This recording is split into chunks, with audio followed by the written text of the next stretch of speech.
This year's Mary Caldwell Teaching and Excellence Award recipient has more than 20 years of professional experience in visual communication and has been with us here at the SJMC for 17 years. He was a pioneer user of Macintosh computers and created one of the first infographics using a Mac computer. Back in the day, he beta tested some of the earliest desktop programs, desktop publishing programs, including Adobe Illustrator. Most of our current and former students have been introduced to Adobe programs using his book, Adobe Design and InDesign. He has received the Society of Newspaper Design's highest honor for Best Designed Newspaper in the World by working with the state, and he has also received 2 Mortarboard Awards. This year's winner has taught most of the courses in the VisCom sequence and has taught many of the other courses in other sequences, including the capstone course in the journalism sequence. In addition, he teaches several study abroad courses, including having gone to Germany for 11 summers in a row, and more recently having gone to Africa and China. He's currently very busy preparing for his 5th year working with Create-a-thon. But most importantly, his students really adore him. I've been talking with his current and former students a lot this week in preparation for this intro, and no fewer than 3 students told me something like this. Oh, I love Scott Farrand. He failed me once. And I think that goes to say a lot about the kind of professor that Scott Farrand is. That's pretty much unheard of, to have a professor that you really respect and really adore, and yet they failed you once. He's very tough and yet demands that kind of respect. And as I talked to all of his current and former students recently, there's one little line of congratulations that they wanted me to tell you, a little bit of encouragement that apparently you have told almost all of your students over the past few years. And yes, even the guy students, they wanted me to tell you, you go, girl. So you go, Scott.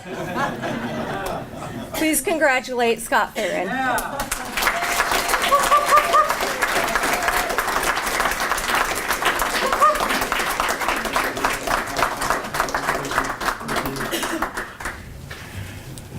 I got kind of scared when she was going to talk about me because I didn't want to hire her when she came. And I told her I've always been wrong because she was from South Dakota, and I've never known anybody really good come out of South Dakota. And I'm from South Dakota, okay? So that's the point there. But the reality, I constantly tell her that I was so wrong about her, that she's an exceptional person and she's going to be an incredible good professor, and she already is. And so I've already even taken her with me. I'm one of the nutty professors. I will tell you up front I am. Because I don't do things quite orthodox. When Van tried to hire me and Bonnie tried to hire me, first time I said, no, I don't want to do that. That's just crazy stuff. The reason why was the reality is that I spent 20 years working and pioneering visual communications in newspapers. There wasn't photography, there wasn't graphics, there wasn't stuff. And I spent many hours just doing stuff and working on computers that would crash all the time. And I was the only one that had guts to try things. And so I brought that into the classroom, but I didn't want to come here because I thought, okay, why would I want to do that? I wanted a Pulitzer. There's no doubt about it. I did become a finalist a couple times. I knew the formula. I knew what to do. And I was headed to do that. So I didn't really want to come here. But then, I don't know what got me. I must have been crazy one night because I said, okay, I'm going to come here. I'm going to take a 25% cut in pay. Why would I do this? So I figured, okay, I just come here for a year, just give it a shot and see what it is. I fell in love with it. There's no doubt about it. When you interact with students and you can see things happen before you and you can try anything. And I was a person already that liked to try different things. So Josh, you may have gone in the dean an awful lot, but I was right behind you and he was dreading me too, okay? So I would typically do crazy stuff, and one of the crazier things I've done, and I will always do crazy stuff, is that I said, Dean, I talked to Van. I said, Van, hey, we're going to do this VisCom thing. Let's do something really crazy. Let's go big with this. And so I'm teaching an intro visual communication class, and these people have never done InDesign, done the products, and they have a clue what colors to pick in life. And I'm always teasing, by the way, they don't know how to dress, but because they don't know how to pick colors that match up. But what I said, you know what, I want to bring real clients to the classroom. I'm all about bringing real things to the university at some point. So I said, you know, I'm going to bring a band in here. And my wife, who's sitting here with me tonight, she had to hear all these crazy ideas, and so heaven bless her for having the patience to say, I think that sounds pretty good, when I know she's not thinking about that.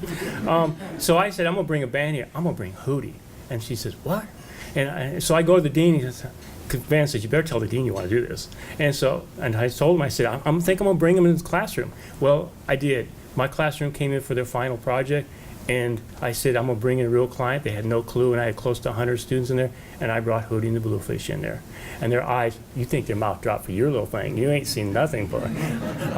Their mouth dropped. But the reality is when you bring real things to the real classroom, or you take them, in my cases now I discovered doing study abroad, but taking them outside the classroom and engaging them. And so it pays off because they start getting challenged. They get in to see what reality is. They get to see what possibly they can do with things. And that's the difference that you really want to bring to these students. And that's why I'm sort of passionate about doing study abroad, because when I was in college, I thought that was for crazy people who just wanted to do things. And that was not me. But when I took a student one of the times, and it was a broadcast student, and she was totally petrified of sticking a microphone in someone's face. And so we took her to a bar, a German bar. We got plenty of beer going on here, okay? And we're sitting outside, and I would go up and interview people and show her how I approached them, how I talked to them. They didn't know the language, and you don't know what to do. And so I did it a few times, then she did it a few times, then we did it a few more times. She come away with the confidence after that particular 2 weeks in Germany, and the next intern she got was CNN. And then she got a perfect job coming out of school where she's a producer for a TV show. And that wouldn't have happened possibly without it. Maybe it would, maybe it wouldn't, I don't know. But the reality is I know what happens when I engage the students and try to make a difference in their lives. So I'll never stop doing crazy things, and I got more of them on the way, but you just never do. But here's the reality of this thing. I'm not very good at this.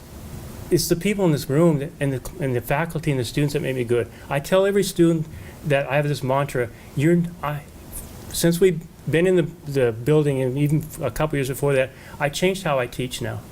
I tell them I'm not teaching them for their first job. I'm teaching them so that you become the next innovator, the next CEO, the next company organizer. You are the boss. You're going to be the creative director here in the next couple of years.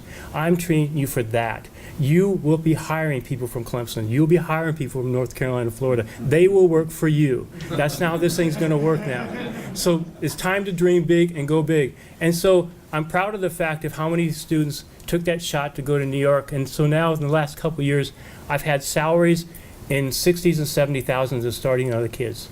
It was really quite good. And we now literally have over 30 kids in New York trying the crazy things. And so I've got them in Cosmo magazine, Backpacker magazine, GQ. It goes on and on and on, some crazy places they're doing. And I got people in the New York Times, and I got people in the Washington Post that are actually doing things. But it's teaching them to think big and to go big and to use the resources and try new things and don't be afraid of it. So I take no wimps in the classroom to say, I'm afraid of computers. I said, so was I, but I'm here to teach you what. There was nobody to answer my phone call. There was nobody.